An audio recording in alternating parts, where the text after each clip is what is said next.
Today we're going to go through a quick overview of the onboard controls for the new X Live SD card, so you can see what control possibilities are available on board without any remote software, without any remote devices. The screen you see in front of you is the card screen. If you select Setup, you'll be familiar with Setup, and then the tabs that go from that: Global, Config, Remote.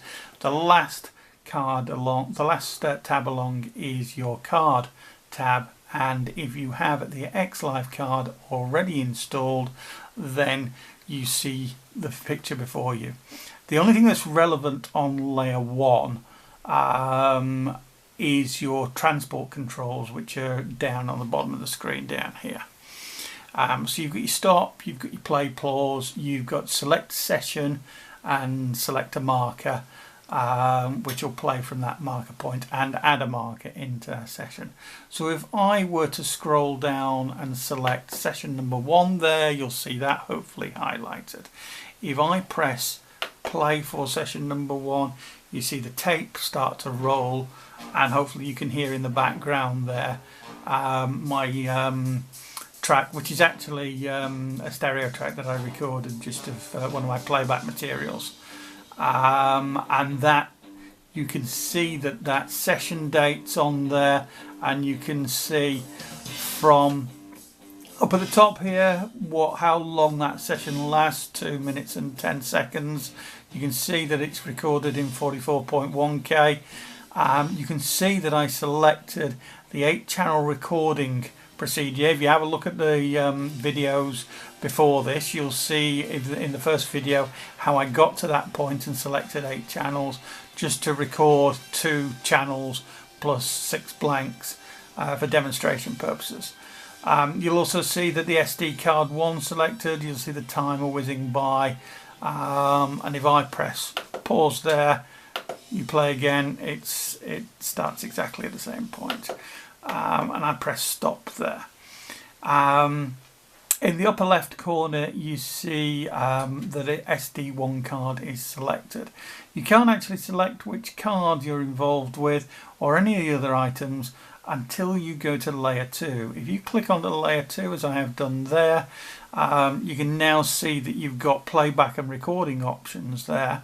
And you've also got the choice to play back either from your SD card or from your USB interface. So you could record to your SD card at the same time as you're playing back from your laptop, or vice versa, I guess. We'll look at that a little bit more later. I want to look more thoroughly at routing, because there's a few things that I think are tripping me up with routing. And I'm sure that's my own idiocy, but I'll suss that out, and then we'll do a little video of routing in due course. Okay, then the next part of the screen along, you'll see you've got the USB interface selection points, which you'll probably all be familiar with. So you can select on this particular USB interface on the back of the card whether it's 32 in, 32 out, whether it's 32 in, 8 out, and so on.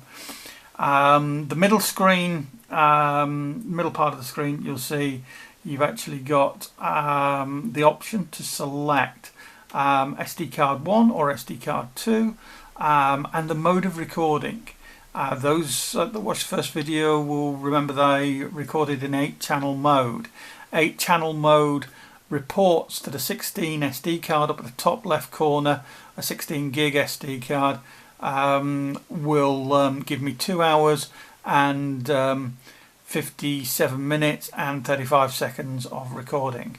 If I change to recording and then I change the channel format here, you can see that SD card, the time comes right down there to 44 minutes and 23 seconds on my 16 gig card. I'm going to change that back to 8-channel, and I'm going to change that back to playback. Okay, so your right hand side of your encoders are exactly the same as they are on screen 1. You've got a session select, so you can roll up and down those sessions. You can select a marker if you've got markers put on there, and you can also add a marker on there. There is one further screen available which I didn't know when we did the first video, and that's the utility screen. If I press the utility button, there you go, you get the bottom half of the screen wiped out. You can see that you've got the option to format SD card 1 on the bottom left encoder, to delete sessions, delete markers, and so forth. So if I wanted to delete one of those, I could just scroll through. We'll do one of those just for kicks. We'll take out session 2, we'll select session 2, delete session 2, delete the selected session, okay, and there you go. Now there it goes, and it automatically renumbers, so my session 3 now becomes my session 2. It does everything in numbers, nothing is nameable on the console itself. You'll see the on the right hand side, your encoders, you just see me select the session. You can select and save markers, and you can play markers from a location. I'm going to turn that screen off, the utility screen off, and go back to the main screen on layer 1, which has the transport controls. There you can see I've got sessions 1 and 2 now on there. I'm now going to switch the camera off for a short second, and we're going to have a look at the assignable buttons, because what they will do is really quite cool. Somebody was asking me earlier in the week about being able to play occasional playbacks, and I think they had something like 3 or 4 playback tracks during the course of their set, with a click track and about 6 channels of recorded material that they played along with the band with. The assignable buttons are going to be great for that. I'll show you that in just a second. So we're now looking at the assignable section. You'll see that across the top, the encoders 1, 2, 3 are marker position, marker list, and session list. If you just look at the session list, if I dial that forwards and backwards, you can see I've only got 2 sessions, but hopefully you can see that number 2 and 1 moving there. You just get the number and you get the date of the session, and below that on the bottom row of buttons I've put my transport controls, so I can dial up session 2 there. I can press my encoder button 12, which says select session, and I can see on my main screen, actually, because I've got that on, that is selected. If I press play, you can actually see that your marker position, even though I've not got a marker on there, you can see that that's a running timer of what your actual track is doing, what your session is doing.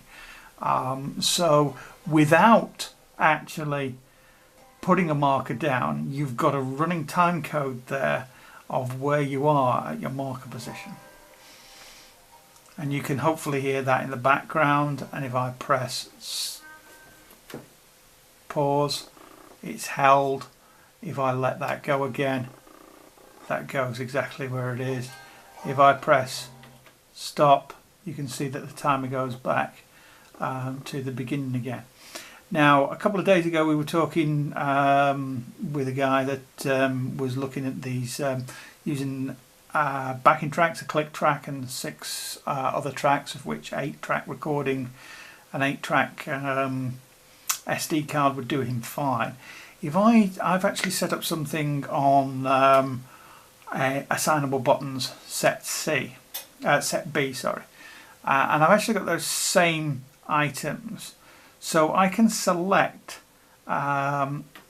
session 1 there. And if I were to press play there, that actually runs, and I can see the tape running, and you can now hear that in the background. That runs session 1. If I press my stop button there, I can select session 2, and I can play straight away session 2. And you can hear that going in the background as well. And I'm going to press stop there now. But you can see you've got a set of transport controls there, and your sessions already lined up there. I've actually got 5 sessions there. Now, depending on how you configure these, what you use remotely for switching those on and off, and the fact that you've got 3 layers of these 8 buttons, you could run a full show session by session or track by track with your click and your backing, just selecting your play, your record, and selecting the actual track that you're on. Let's go back to select track 1, and then I can press play. The only reason, to be honest, that I haven't put up, there you go, you can hear track 1 playing in the background. The pause isn't the desk, it isn't the SD card or the X Live interface. It's actually just my bad recording. I haven't snipped off the beginning of that session. But you can see I've actually left the top part of the encoder screens blank, just to help it visually for you guys, hopefully. But you can see you've got various different options there. This is just a fraction of what that will actually do. If I go back to the main screen, I'm just going to quickly scroll through all the stuff and show you what it'll actually, what assignables are available. So we're now looking at the main screen with the encoders and assignable buttons, and you can see that I've actually got in the first row, you can see that I've actually selected one of the encoders. You've got the SD recorder option there, and you can see up there you've got the option to go from your marker position, your marker list, or your session list.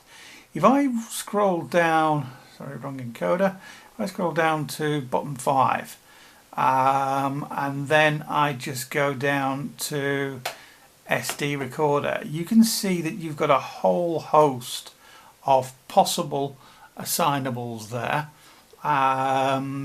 Your transport controls, your marker controls, USB playback, selection of stuff, even channel routing can be done as a shortcut on your assignable buttons. If I scroll down one further and select SD session, you've actually got, I'll not scroll right the way through, but you've got a possibility of 99 SD sessions if your SD card will hold it, or if your 2 SD cards will hold it, and they're numbered correctly.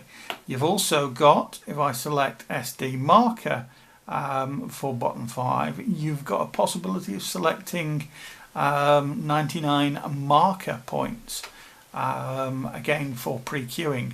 So you can see that you've got a myriad of different options there for both virtual sound check and for playback of backing tracks, for all sorts of other uses besides just straight SD recording. So I hope that's given you a little bit of insight of what the buttons hands-on on the X32 full console will do for you with the X Live card. Sometime, hopefully in the coming week, I'm going to try and look at routing for you guys. There's some head scratching that I've got to do with it, but I'll be back to you and I'll show you how exactly the routing works and see if there's anything clever we can do with that as well. But for now, that's all, folks.